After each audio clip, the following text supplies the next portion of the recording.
The Multiculturalism and Belonging exhibition, a collaboration between CICA Museum and California State University, San Bernardino, explores identity, culture, and memory through works by artists from diverse cultural backgrounds. Using diverse media, the artists address themes of assimilation, language barriers, migration, and cultural disconnection. Well, I'm very grateful to be here at the CICA Museum for the Multiculturalism and Belonging exhibit opening. This exhibit overall, covering topics of transcending differences on multiple playing fields. It crosses both the physical and the digital divide.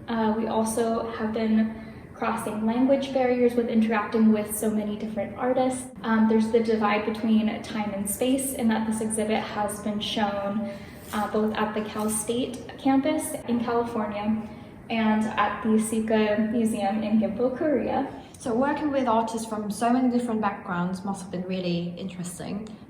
What were some of the most surprising or impactful conversations that shaped the exhibition? I would say some of even the conversations that were personally impactful to me, at least, were almost one-sided in the sense of me reading each of their artist statements and putting them into wall text. And for example, one of the artists worked with Bojagi, and she silk-screened her images of her mother, I believe, onto the Bojagi, and that's where I learned more about Bojagi as a practice and tradition, and so that's where I kind of got inspired to include that in my own work. And so I think that learning more about Korean culture through the lens of a Korean artist who's lived in Korea, I think, was really fascinating.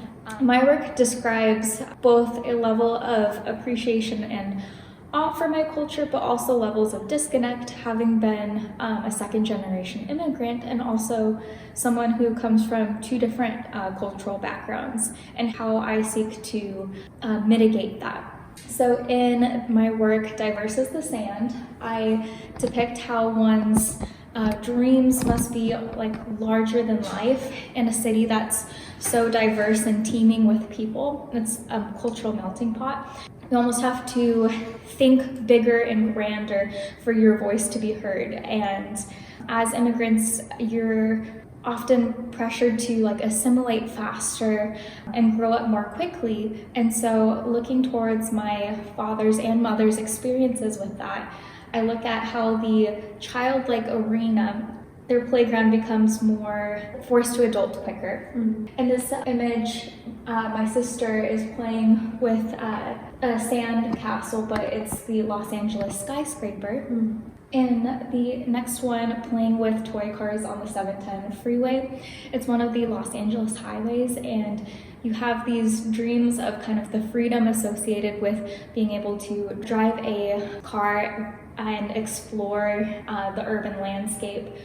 However, again, you're kind of thrust into this more adult environment. And so my father and my uncle are depicted playing with toy cars on the busy 7-lane highways of California. And I found it really interesting, in your piece, I do not understand. You show yourself struggling with basic Korean in a classroom. Yes. Was that based on real experiences, or? So in preparation for visiting Korea for the first time last summer, I tried to learn basic rudimentary Korean. Really? And my siblings had tried to also at least learn the Hangul. It ended up being quite a learning curve and challenge for us, where we're learning through linguistic apps like Duolingo. And I think that realizing that my level of comprehension was that of an elementary school student or toddler was very humbling.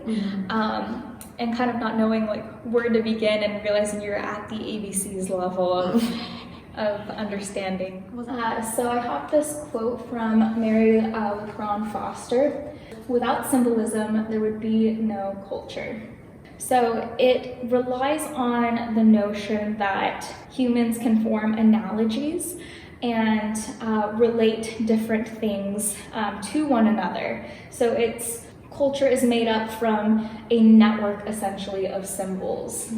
As I mentioned before about personal artifacts, the student incorporated her own handwriting into a self-portrait, and I think this coincides well with the portraits exhibit that's concurrently going on. She wrote down her handwriting and then converted it into digital form as a repeatable font. One student depicted the monarch butterfly in the side panel of their artwork. And the monarch symbolizes connecting the living and the dead, because they would perform this annual migration to Mexico, traveling over 3,000 miles. But it would usually coincide with the Day of the Dead celebrations.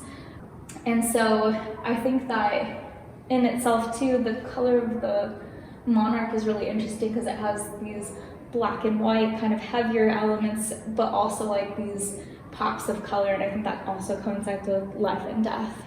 You're basically talking us through student artists that you work with and about your own artworks. What do you hope the exhibition will leave behind in terms of audience perspective? What is one message that you want to deliver through this exhibition? Yes, I think I hope that they will see the different maps and imagery and see the personal representation for each individual, that when they see a map, instead of it just being this third person satellite imagery type view that you've come to associate with Google Maps and different map sites, that you instead think of the Polaroid imagery of one of the students or one of the students' loved ones, and seeing the cuisines that kind of mark that random place on a map or seemingly random.